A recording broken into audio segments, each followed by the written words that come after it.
René, então, nasceu no ano de 1881 na França. Ele é considerado o pai da aromaterapia por toda a sua dedicação. Ele dedicou-se a vida inteira aos aromas. E quando eu digo a vida inteira, é porque desde o início mesmo ele se dedicou aos aromas, porque o pai dele, Louis, ele fundou em 1880 a empresa Gattefossé, representante de empresas estrangeiras de óleos essenciais, óleos de petróleo, produtos de farmácia e matéria-prima para perfumes. Então, desde muito criança, René já estava inserido nessa área. Ele se formou em engenharia química na França mesmo, e em 1907, René foi convidado pelo presidente da Associação de Agricultura para pesquisar a produção de lavanda na Alta Provença. Esse é um marco muito importante, porque ele já trabalhava na fábrica na indústria do seu pai. Ele herdou também, junto com seus irmãos, a indústria, a fábrica do seu pai, e ele foi convidado, então, nesse ano de 1907, a pesquisar especificamente o uso da lavanda, como que a lavanda poderia ser utilizada. E o que aconteceu foi que os resultados das suas pesquisas permitiram aumentar a qualidade e os preços da lavanda. Melhorou a qualidade de vida da população local e impulsionou a própria empresa da família Gattefossé. O que aconteceu? Ele, com esses estudos originais da lavanda, essa grande dedicação da lavanda, que era existiam muitas plantações nessa região da Alta Provença, ele começou a ganhar uma grande notoriedade com os estudos dos óleos essenciais e do poder da lavanda. Só que aqui vem uma grande, interessante história da aromaterapia, que é que no exato dia em que seu filho nasceu, no dia 25 de julho de 1910, aconteceu um acidente que marcou a história. Gattefossé estava trabalhando no seu laboratório quando uma explosão aconteceu. E essa é uma das principais histórias e mitos que temos na aromaterapia. Porque o que aconteceu? Ele estava manipulando substâncias químicas no seu laboratório e houve uma explosão.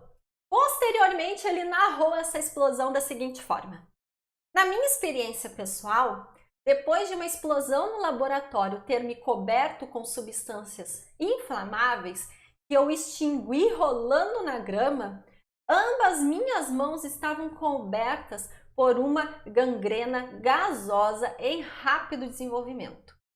Apenas o enxágue com óleo essencial de lavanda interrompeu a gasificação do tecido. Esse tratamento foi seguido por uma transpiração profunda e a cura começou no dia seguinte.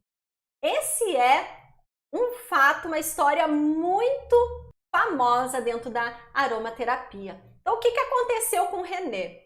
Ele estava produzindo, trabalhando na sua fábrica, com seus óleos essenciais, com seus produtos químicos, e houve uma explosão que queimou os dois braços. A primeira vez que eu ouvi essa história, contou-se que ele teria ocasionalmente, super por acaso, quase que uma obra divina, ele teria mergulhado os dois braços em um recipiente com óleo essencial de lavanda por acaso.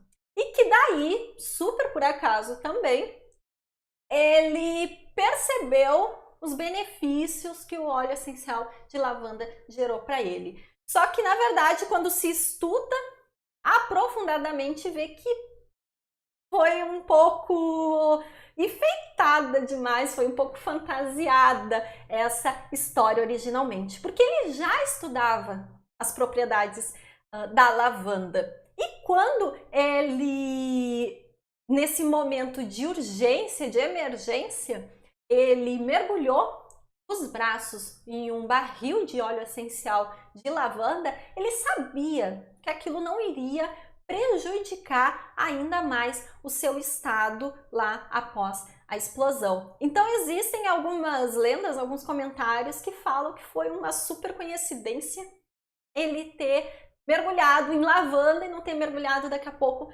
em um outro óleo essencial. Porque se a gente pensar, imagina se ele tivesse mergulhado os braços em um óleo essencial de gengibre.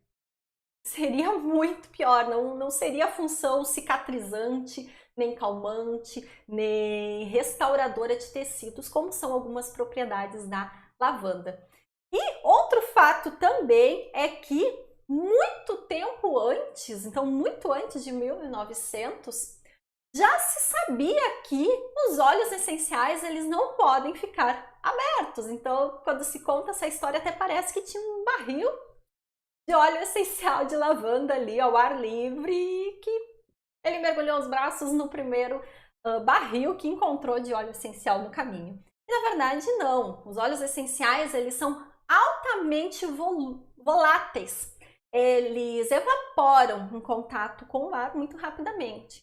Então não pode ficar exposto um óleo essencial. Então ele tinha esse óleo essencial lá, ele já fazia pesquisas e sabia que existia uma série de propriedades calmantes, existia uma série de propriedades curativas mesmo, de restabelecer tecido, só que não se tinha ideia de que era tão forte, de que era tão potente. E o que aconteceu? Já no dia seguinte, além de, nesse momento mesmo do acidente, já ter cessado a queimação que ele estava tendo na pele, então parou cessou muito a dor. E também o óleo de lavanda tem propriedades antissépticas, então isso tudo já permitiu acalmar a sensação de dor, fazer uma limpeza e ajudar na restauração dos tecidos. Só que no dia seguinte já estava em um avançado processo de recuperação.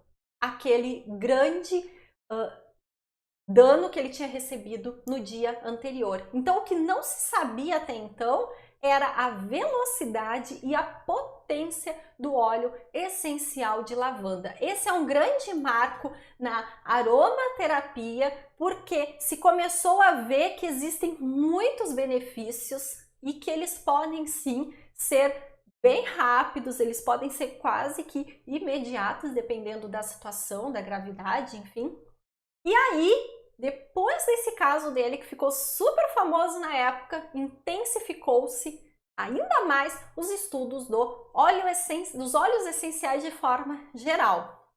Então esse fato gerou muito interesse de outros pesquisadores, médicos e cientistas para estudar os efeitos dos óleos essenciais.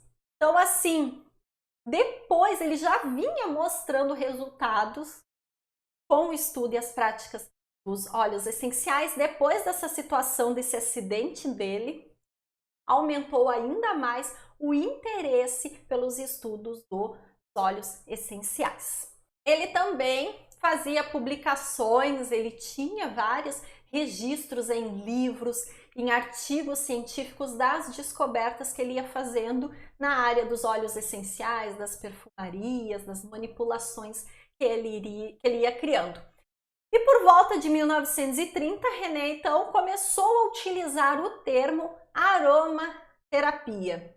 Então até esse momento não se tinha um consenso, não se tinha uma nomenclatura muito exata.